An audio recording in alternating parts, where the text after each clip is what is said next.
C'est au sein de ces salons du département que je vous retrouve aujourd'hui afin d'aborder une période méconnue de notre histoire et qui pourtant a fait des milliers de victimes. Les malgré nous, ces hommes parfois tout juste sortis de l'adolescence, belges, luxembourgeois, alsaciens ou encore mosellans, qui ont été obligés de revêtir l'uniforme allemand et de combattre au service du régime nazi. Un drame qui nous emmènera notamment au cœur de la Russie, dans l'oblast de Tambov, à 450 km au sud-est de Moscou. Un drame qui a fini par donner naissance à une amitié entre Russes et Mosellans. Mais quelle est donc l'histoire de ces malgré nous et quelle est la nature de cette collaboration qui s'est mise en place entre les autorités mosellanes et celles de Tambov? C'est à ces questions que nous allons répondre ensemble.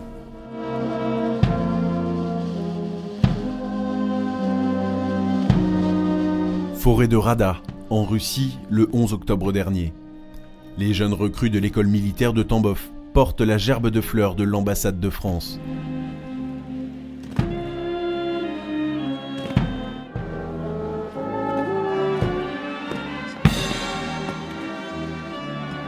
Derrière eux, suivent les délégations officielles.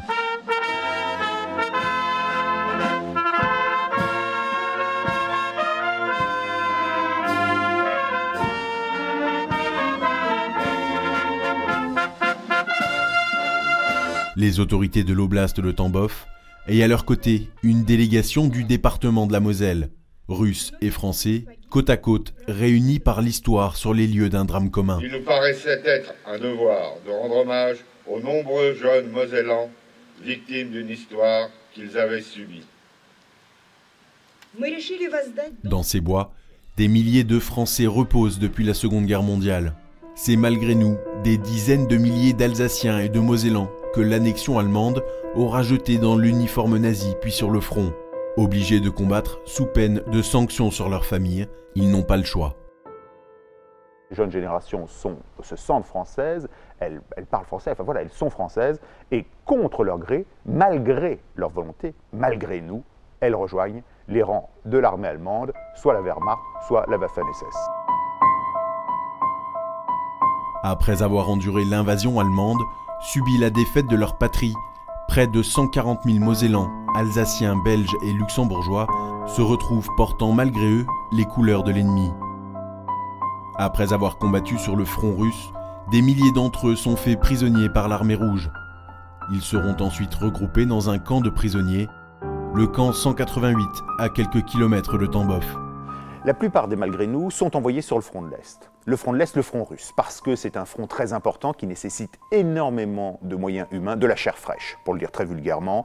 Et on décide, je ne dis pas de sacrifier, mais un peu quand même d'envoyer toute cette jeunesse directement auprès des Russes. Et puis, comme dans toute grande bataille, comme dans toute grande guerre, le vainqueur fait les prisonniers. Et donc, les Russes vont faire des prisonniers, les malgré nous en grande partie, et vont donc les envoyer dans des camps de détention, notamment le grand camp de Tambov. 1300 d'entre eux ne survivront pas aux conditions de détention. Les températures tombent à moins 40 degrés durant l'hiver entre 1944 et 1945. La malnutrition et les maladies telles que les pneumonies et les bronchites termineront d'achever près d'un tiers des Français internés. Quand un pays est en guerre, sa propre population fait des efforts, donc évidemment les camps de prisonniers passent après la population. Tous les jours, qu'est-ce qu'on vous sert? C'est une soupe claire, autrement dit c'est plus de l'eau chaude avec un petit peu de légumes pour vaguement donner un goût. On vous sert du mauvais pain parce que mauvaise farine, parce que tout simplement les Russes, crevant de faim eux-mêmes, vous pensez bien que leur souci premier n'est pas forcément d'aller nourrir des ennemis qu'on maintient en tant que prisonniers. Plus de 3200 Français mourront ici à des milliers de kilomètres de chez eux, disséminés dans des dizaines de fosses communes recouvertes de croix blanches.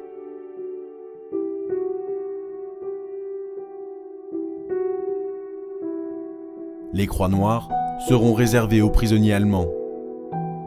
Si peu sont ceux qui se souviennent de ces victimes réduites au silence sous la terre noire de Tambov. Un épisode qui s'est peu à peu perdu dans les récits de la Seconde Guerre mondiale. Les malgré nous sont souvent et injustement relégués à une simple annexe de l'histoire. C'est une histoire compliquée parce que ce sont des gens qui vont donc se battre sous l'uniforme allemand, contre leur volonté, mais sous l'uniforme allemand. Et donc, évidemment, au moment, à la fin de la guerre, quand on fait les comptes, les Français de l'intérieur, hein, ceux qui sont un peu prompts au jugement, un peu rapides dans leurs idées, vont retenir surtout qu'ils ont combattu sous l'uniforme allemand. Donc s'ils y ont été sous l'uniforme allemand, c'est qu'ils n'étaient peut-être pas si loin de l'idéologie finalement allemande, de l'idéologie nazie. Un amalgame épouvantable, épouvantable, évidemment. Et donc c'est une question très difficile juste après-guerre, parce que finalement, vous savez, c'est les Alsaciens mosellans, personne, je parle de la France de l'intérieur, n'oublie que durant 40 ans, ils ont été allemands. D'ailleurs, ils parlent parfois avec un accent un peu fort, vous savez. Alors on se dit, tiens, mais ils ne sont pas vraiment comme nous. Et puis d'ailleurs, ils ont combattu dans la Wehrmacht. Évidemment, c'est une question très taboue après la guerre. D'un côté, parce que voilà, c'est des Allemands, entre guillemets, involontaires. De l'autre côté, parce que tous ceux qui ont été envoyés dans les camps de prisonniers russes reviennent en France en racontant les horreurs de la Russie. 74 ans plus tard, Russes et Mosellans sont réunis afin de rendre hommage à ces oubliés de l'histoire. Une collaboration mise en place par les autorités du département de la Moselle et de l'oblast de Tambov. Il nous a paru indispensable de perpétuer cette mémoire, car au fil des années, évidemment, ceux qui ont souffert ici en ces lieux ne sont plus là. Et sur une page douloureuse de l'histoire commune entre la Russie et la France, nous nous sommes efforcés depuis des années de bâtir une coopération et des liens d'amitié. C'est grâce à ce travail de mémoire qu'on empêche nos enfants et petits-enfants de réitérer les mêmes erreurs que nos ancêtres. On doit absolument leur apprendre quelles ont été les erreurs commises autrefois. Après la cérémonie, différents sites d'inhumation sont visités par les délégations. Cette terre de drame résonne toujours de la tragédie qui s'est jouée ici. Des milliers d'anonymes, et parfois émergent quelques noms, quelques visages auxquels les descendants sont venus rendre hommage. Pour le général Yvan Martin de l'armée française, l'émotion est grande. C'est un sentiment de grande émotion et de respect. D'émotion parce qu'on a le sentiment de partager beaucoup de choses avec eux, et de respect parce qu'il est vrai que le destin de ces soldats en relais de force a été extrêmement difficile et qu'ils ont vécu dans des conditions terribles, et que pour beaucoup ils sont morts ici sans connaissance de ce qu'il se passait autour d'eux, et sans doute avec un grand sentiment d'abandon. Et on comprend aisément, de même que les gens qui ont séjourné ici plusieurs années sont rentrés extrêmement marqués, on pourrait même dire traumatisés par cette expérience. L'ambassadeur de France en Russie tenait elle aussi à être présente pour cette cérémonie. Nous sommes confrontés à une histoire difficile, pas toujours connue, celle des malgré nous. Et je pense qu'il est important de rendre hommage à ces hommes dont beaucoup ne sont pas revenus et sont enterrés dans cette forêt. Depuis près de 20 ans, Mosellans et Russes de Tambov travaillent ensemble à la sauvegarde du souvenir des malgré nous. 20 ans d'amitié qui s'ouvrent maintenant sur l'avenir.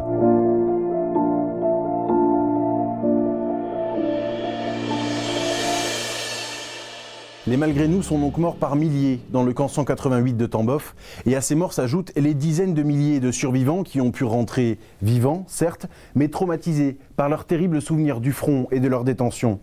Sur les 135 000 incorporés de force, près de 40 000 d'entre eux mourront durant la Seconde Guerre mondiale. Mais au fur et à mesure des années, l'amitié franco-russe s'est développée, et aujourd'hui ce n'est plus simplement un travail sur le souvenir, mais également sur l'avenir.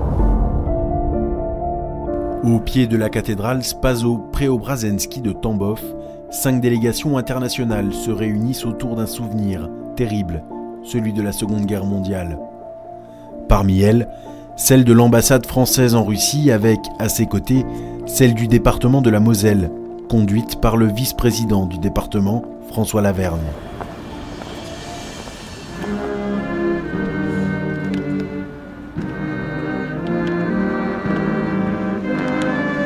L'instant est solennel. Biélorusses, Japonais, Français et Russes sont réunis afin de rendre hommage aux morts de la Seconde Guerre mondiale.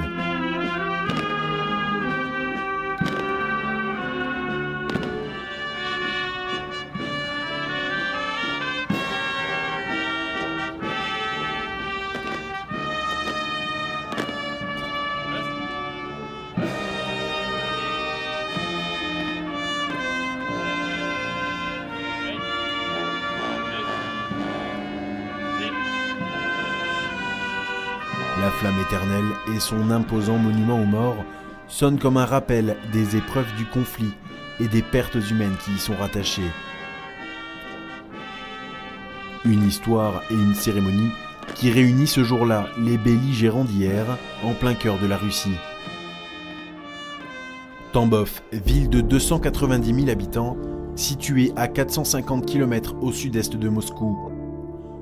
Construite par le tsar Mikhail Fyodorovitch Romanov en 1636, Tambov est à la base une forteresse qui a pour but de protéger le sud du pays, notamment des Tatars de Crimée.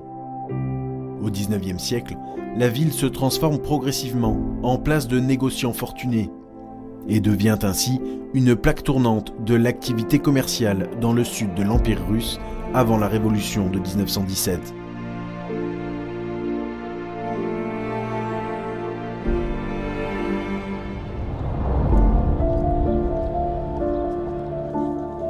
Le 11 octobre dernier, au lycée numéro 7, l'agitation est inhabituelle. La délégation de l'ambassade française et celle du département de la Moselle, accompagnée de la maire de Tambov, Natalia Makarevitch, et Viktor Poutintsev, président de la Douma, viennent rendre visite aux élèves du cours de français. Lorsque nous sommes venus l'année dernière avec... En cadeau, François Lavergne et les représentants du label Moselle Attractivité offrent des dictionnaires franco-russes et des bandes dessinées retraçant l'histoire du département mosellan. Les enfants russes, Une visite pour laquelle les élèves ont sorti le grand jeu. Près d'une heure de spectacle en français clôture cette matinée de rencontre. Aux Champs-Élysées, aux Champs-Élysées. Tu m'as dit, j'ai rendez-vous dans un sous-sol avec des fous qui vivent la guitare à la main du soir à matin. Alors j'étais accompagné, on a chanté, on a dansé. Depuis la chute de l'URSS, Tambov est devenue une ville dynamique, dont les événements participent à son rayonnement. Par exemple, la foire de Pokrov, qui a eu lieu le 12 et 13 octobre dernier sur les bords de la rivière de la Tsna.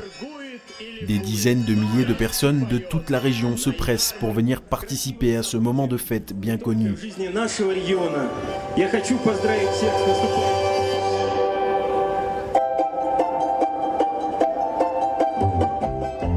Produits traditionnels, artisanat ou encore jouets typiquement russes, cette foire est l'une des plus grandes du pays. Sur la scène, des troupes venues de toute la région présentent des dizaines de spectacles folkloriques. Le lancement de cette foire est un événement festif très attendu par les habitants et les touristes. Pour l'occasion, la maire de Tambov participe même au spectacle.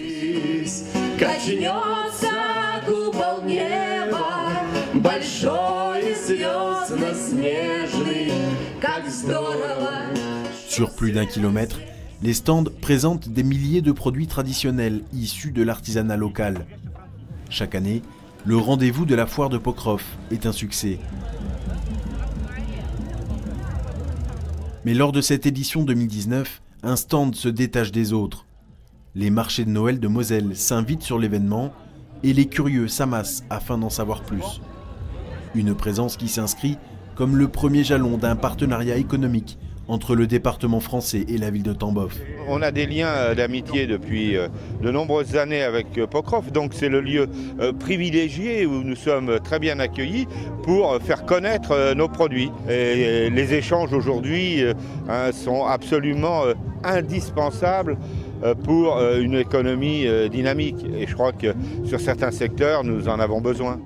Faire connaître l'artisanat mosellan ici, en Russie, un atout qui ne pourra que développer l'attractivité et l'économie de la Moselle. Il y a cette dimension mémorielle qui remonte à plusieurs années, mais je crois qu'il faut aussi se tourner vers l'avenir et donc avoir une présence ici sur le plan économique. Et vous avez les vins de Moselle, les alcools de Moselle, et donc je pense la Mirabelle.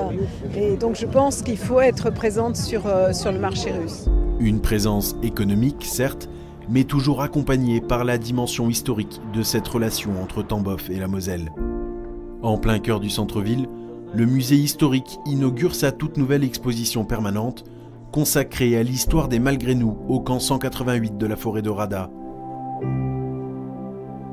De nombreux objets historiques ont été réunis, témoignages d'une époque douloureuse et meurtrière.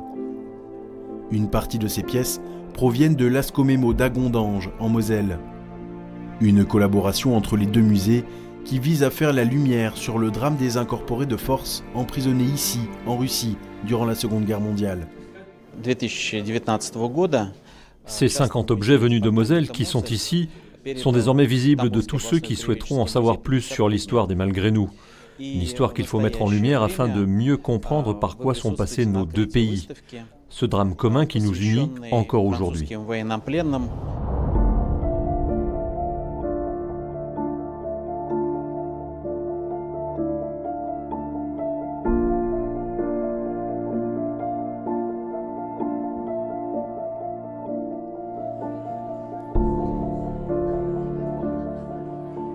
Le voyage aura duré 4 jours. Le programme aura su mêler passé, présent et avenir. Les sourires lors des toasts portés à la vodka traduisent le plaisir qu'ont de se retrouver ces hommes et ces femmes qui souhaitent continuer de faire évoluer l'entente entre leurs deux régions. Selon Victor Poutintsev, il s'agit d'un passage obligé pour qui veut assurer un avenir de paix. Nos relations évoluent. Désormais, en plus du souvenir, nous mettons en place un programme d'échange entre nos étudiants, lycéens et collégiens. Une amitié se doit d'être construite en confiance avec l'autre, mais aussi sereinement concernant l'avenir. C'est ce que nos deux régions s'emploient à développer depuis de nombreuses années, et c'est un honneur de participer à la création et à la continuité de ces lieux. 3000 km séparent la Moselle de la ville de Tambov.